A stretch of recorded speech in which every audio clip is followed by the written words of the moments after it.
అయితే నేను ఇంకా కాస్త ముందుకెళ్ళి ఇంకొక చిన్న ఎగ్జాంపుల్ చెప్తాను. అంటే మీ నిబద్ధత, నిజాయితీ గురించి చెప్తాను. ఒక్కడో సినిమా తీస్తున్నారు. ప్రభాస్ వాళ్ళ నాన్నగారి దగ్గర నుంచి మీకు ఫోన్ వచ్చింది, మా వాడితో ఒక సినిమా చేయాలి అని చెప్పేసి. చేస్తాను అని చెప్పి మాటిచ్చి వచ్చేసారు. ఒక్కడు సూపర్ డూపర్ హిట్. ఎంఎస్ రాజు గారి ఆ రోజు రేంజ్ ఏంటంటే, అప్పటి ఇండస్ట్రీలో టాప్ హీరోలు ఉన్న చిరంజీవి, నాగార్జున, బాలకృష్ణ, వెంకటేష్ వీళ్ళలో ఎవరిని డేట్లు అడిగినా ఖచ్చితంగా డేట్లు ఇచ్చే రేంజ్. అప్పటికి సరైన హిట్ లేని ప్రభాస్తోనే మళ్ళీ సినిమా తీస్తాను, ఎందుకంటే ప్రభాస్ నాన్నగారికి మాటిచ్చున్నాను అని చెప్పి మళ్ళీ మీరు వెళ్ళి వర్షం తీశారు. సో సినిమా ఇండస్ట్రీలో ఇంత నిజాయితీ, ఇంత నిబద్ధత మిమ్మల్ని కాపాడిందా, ముంచేసిందే?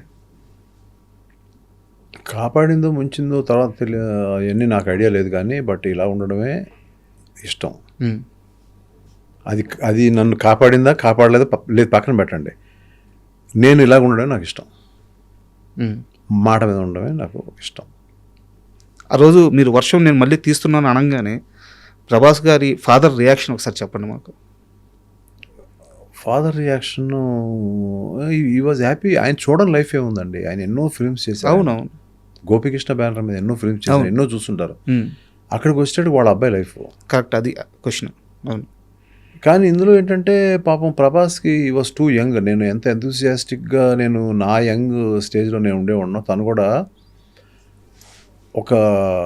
ఒక్కడు తీసిన ఎంఎస్ రాజు గారి సినిమా వచ్చింది అనేది ఎవరికైనా ఒక ఇది కదా, డ్రీమ్ కదా. ఖచ్చితంగా. ఉన్నప్పుడు నేను షాప్ని పెట్టుకున్నా. షాప్ని పెట్టుకున్నప్పుడు ఒక్క మాట ఒక్కన తనకు తెలుసో తెలియక అనేసాడు, ఇది రైట్ అన్నా బావా అని అడిగాడు నన్ను. ఫాదర్ కృష్ణ, మన ప్రభాస్ వాళ్ళ ఫాదరా? కాదండి, స్ట్రైట్గా ప్రభాస్ అడిగాడు. మిమ్మల్ని అన్నారా? అన్నాడు. బావా అంటారా? అంటాడు, ఇది రైట్ డెసిషన్ అన్న, అది ఎందుకంటే అది దాన్ని కొంచెం అలా నసుకుదా పాపం అన్నాడు. తనకి ప్రతి యంగ్స్టర్ స్టేజ్లో కూడా తను ఏదో విధంగా, అంటే తనకి నేను భుజాన్ని వేసుకుని మొత్తం చేస్తాను, వాళ్ళకి ఇంకా తెలియదు కదా సార్. తన సినిమా చేసిన తర్వాత అర్థమైంది. అంటే లేదు ప్రభాస్ బాగుంటుంది, లేదమ్మా బాగుంటుంది అన్న, నన్ను నమ్ము నువ్వు, అది ఇది అని అన్నాను. అంటే నేను వాళ్ళకి ఒక ఇప్పుడు ఆ రోజు నేను సినిమా చేయడం అనేది, ఆ స్టేజ్లో ఇంతమంది హీరోలు ఉండగా తనతో సినిమా చేయడం అనేది, అది తన అంటే ఒక రకంగా తన అదృష్టం అయినా కూడా నేను ఎప్పుడు ఆ ఫీలింగ్ ఇవ్వలే తనకి. సార్ నేను ఎప్పుడు కూడా ఎవరితోటన్నా వెరీ డౌన్ టు ఎర్త్ అని ఉంటాను. తనకి ఇంపార్టెన్స్ ఇచ్చేవాడిని. ఇంపార్టెన్స్ ఇచ్చినప్పుడు కూడా గౌకు ప్రశ్న అడిగేటప్పటికి నాకు కొంచెం 2-3 సార్లు అన్నాడు. అనేటప్పటికి నాకు కొంచెం ఫీల్ అయ్యాను. ఇది సర్లే అయితే మళ్ళీ ఇంకో ఫిలిం చేద్దాంలే అని చెప్పి అన్నాను. అన్నీ నేను మామూలుగా సాధారణ అయితే నా దగ్గరికి వస్తారు కదా, నేను వాళ్ళ ఫాదర్ ఒక ఇది రెస్పెక్ట్ వల్ల నేనే వాళ్ళ ఇంటికి వెళ్ళాను. నేను మళ్ళీ వస్తానులే అని చెప్పేసి కారుకి వెళ్ళిపోయాను. వెళ్ళిపోయిన తర్వాత ఒక 2 రోజులు 3 రోజులు అయినా నేను ఫోన్ ఎత్తట్లా. ఎందుకంటే నేను కూడా ఆలోచించుకోండి, అదేంటి తను చెప్పాడు ఇలాగ, ఏంటి రైటా కాదా, లేదంటే నా డెసిషన్ రాంగ్ అవుతుందా. ఇప్పుడు ప్రభాస్ని కూడా 1-2 అటు జస్ట్ ఓకేగా ఆడిన ఫిలిమ్స్, దాని మీద కూడా కామెంట్స్ ఉంటాయి కదా. అవును, ఖచ్చితంగా. ఈ కామెంట్స్ అతను తెలుసా అని తోటి నేను ఇదంతా కూడా పాజిటివ్ వేలో ఉన్నాయి. ఎలా ఈ ఫుల్ ఫిల్మ్ ఎలా పనిచేయాలి నేను, డైరెక్టర్ అయితే నమ్మాలి కదా, నేను ఎలా ఫుల్ ఫిల్మ్ పనిచేయాలి నేను అనే దాంట్లో నేను ఉండగా వాళ్ళ ఫాదర్ వేశారు. ఏమండి మా వాడు ఏదో గవ్వుకుని అనేసాడు, ఏదో మీరంటే కొంచెం చనువండి, అది అనేసాడు, ఇది అని అలాగే తీసుకోకండి, మీ ఇంటికి వస్తాడని చెప్తే వచ్చాడు. నేను ఏదో చిన్న న్యూస్ పేపర్ చూసుకుంటున్నాను, వచ్చాడు, కొంచెం అలా ముందుకు కూర్చున్నాడు సోఫాలో. మామూలు కూర్చో ప్రభాస్, ఏముంది దానికి పర్వాలేదని చెప్పి నేను కొంచెం కాఫీ టిఫిన్ అది చెప్పి మా ఆవిడకి చెప్పి ఇప్పించి మనం ఇంకో ఫిల్మ్ చేద్దాంలే. దిస్ ఈజ్ ఫ్యాక్ట్ అండి, దిస్ ఈజ్ ఫ్యాక్ట్. మనం ఏది స్టోరీ కుకప్ చేసి చెప్పట్లేదు సార్. ఎంఎస్ రాజు గారి గురించి తెలిసిన వాళ్ళందరికీ ఫ్యాక్ట్ అర్థం అవుతుంది ఇది. కానీ నాకు ఎంతో ప్రేమ అతనంటే. అతను మంచి హీరో అవ్వాలి, నాకు కృష్ణరాజు గారి ఫ్యామిలీలోంచి పెద్ద హీరో అవ్వాలి. ఇప్పుడు హీరో కృష్ణ గారి ఫ్యామిలీ నుంచి ఒక్కడు ఎంత పెద్ద హిట్ అయింది, ఎంత స్టార్డమ్ వచ్చేసింది, ఈ ఫ్యామిలీలోంచి ఈ అబ్బాయి బాగుండాలి అనే ఒక మంచి ఇత్తోటే ఉన్నాను. అడిగిన చిన్న ప్రశ్నే, కానీ యాజ్ ఎ క్రియేటర్ నేను కొంచెం హర్ట్ అయిన తర్వాత లోపల మా ఆవిడ పిలిచి, మీరు ఏ విధమైన మాట్లాడద్దు. మీరు అబ్బాయి ఈజ్ ఏ యంగ్స్టర్. మీరు కృష్ణరాజు గారి మొహం, సూర్యనారాయణ గారి మొహం చూసి అసలు డిస్కస్ పెట్టదు. మీరు ఏమనొద్దు అబ్బాయిని. అప్పుడు అబ్బాయి అనేవాళ్ళు ఈ వాస్ టూ యంగ్. అంతే కదా సార్, 2 సినిమాలు అబ్బాయి ఇవాళ అంటే ప్రపంచానికి తెలిసిన బిగ్గెస్ట్ హీరో.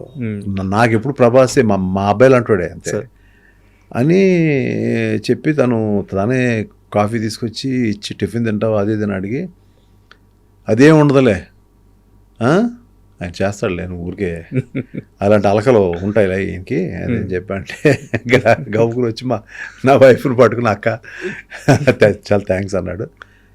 ఇది ఫ్యాక్ట్గా జరిగిందండి.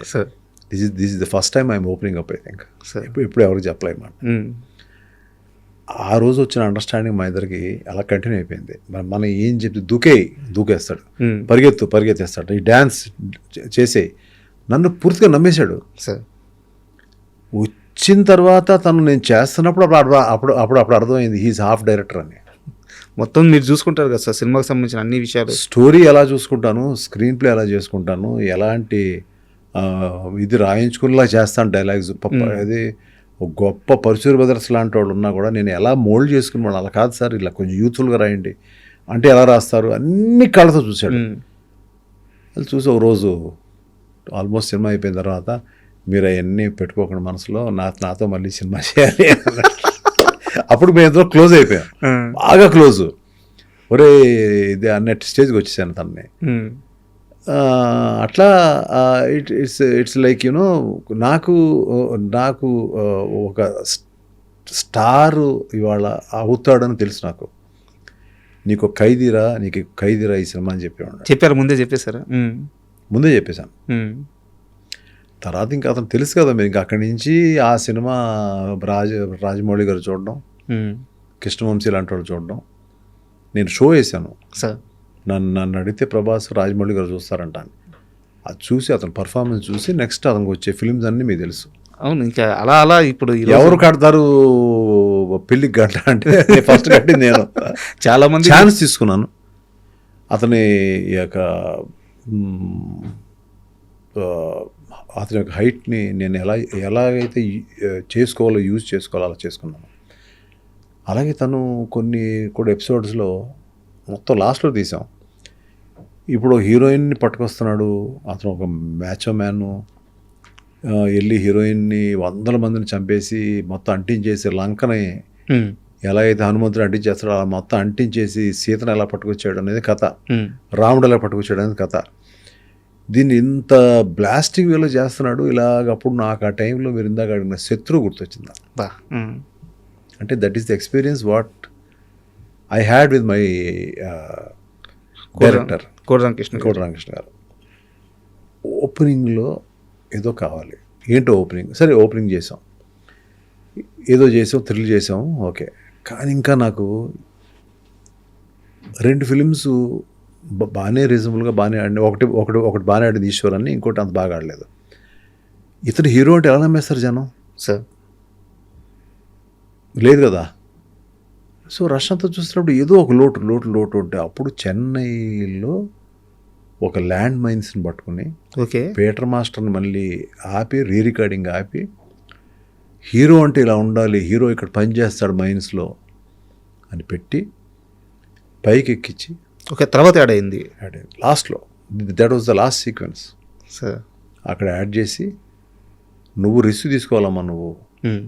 అప్పుడు బాంబులు ఎప్పుడు ఏం పేలుతాయో తెలీదు. ఆ టైంలో రాళ్ళు కొట్టడానికి వాళ్ళు ఇంతే టైం ఇచ్చారు, ఆ టైంలో అవలా అక్కడ ప్లేస్ చేసి అతన్ని భయపడకుండా. అప్పుడు స్ట్రాడా క్రేన్ అని ఉండేది, అది రామోజీ ఫిలిం సిటీ నుంచి చెన్నై తెప్పించాను ఆ షాట్ కోసం. అంటే హీరో అవ్వాలి ఆ సినిమాలో, అతను హీరో చేయాలని కాదు, హీరో అవ్వాలి ఆ సినిమాలో. ఆ హీరో అంటే హీరో అంటే ఇలా ఉండాలి, అంటే భయపడకుండా ఉన్నాడు మనిషి, పులి, ఏదైనా చేయగలడు అనేది రావాలి ఆ ఫ్యాక్టర్ అని చెప్పి దాని మీద ఇటువంటి మీరు చెప్పిన మాటలన్నీ ఆ ఫస్ట్ ఫ్రేమ్లోనే ఉంటాయి సార్. లాంగ్ షాట్లో చూపిస్తారు. లాంగ్ షాట్ క్లోజ్కి వెళ్ళంగానే ఈ షోల్డర్ ఎంత ఉంటుంది, తాడు ఇట్లా పట్టుకొని షోల్డర్ ఇట్లా హోల్డ్ చేస్తూ ఉంటారు. ఎవ్రీథింగ్ ఒక ఇమాజిన్ చేసుకుని ఎగ్జిక్యూట్ చేసిన ఇదే. ఆ తర్వాత మేము బ్లాస్టింగ్స్ మేము పెట్టాం. పెడితే ఆ బ్లాస్టింగ్స్లో ఎవరో హర్ట్ అయితే అతను పరిగెత్తుకుని ఆయన పట్టరావడం అనేది పరిగెడుతూ ఉంటే S is a hero, S is a hero అనేది హీరో హీరో హీరో అనిపించేశాను. అక్కడి నుంచి ఇంకా ఆ సినిమా మళ్ళీ ఈ సీక్వెన్స్ పెట్టి చూసుకున్నప్పుడు బొమ్మలు లేస్తా సినిమా వెళ్తుంది. అది స్క్రీన్ ప్లే. యా, ఆ ఫ్యాక్టర్స్ అన్నీ తనకు యాడ్ అయిపోయినాయి. He became a super hero kind of ఇది. సో ఇంక ఇవాళ ఈ సంథింగ్ లైక్ హిస్టరీ. అంత పెద్ద సక్సెస్ అయిన తర్వాత ప్రభాస్ గారి రియాక్షన్ ఏంటి సార్ మీ దగ్గరికి వచ్చి? అయ్యో, నన్ను వదిలేడు కదా అసలు, మళ్ళీ సినిమా ఎప్పుడు చేస్తారని ఉండేవాడు.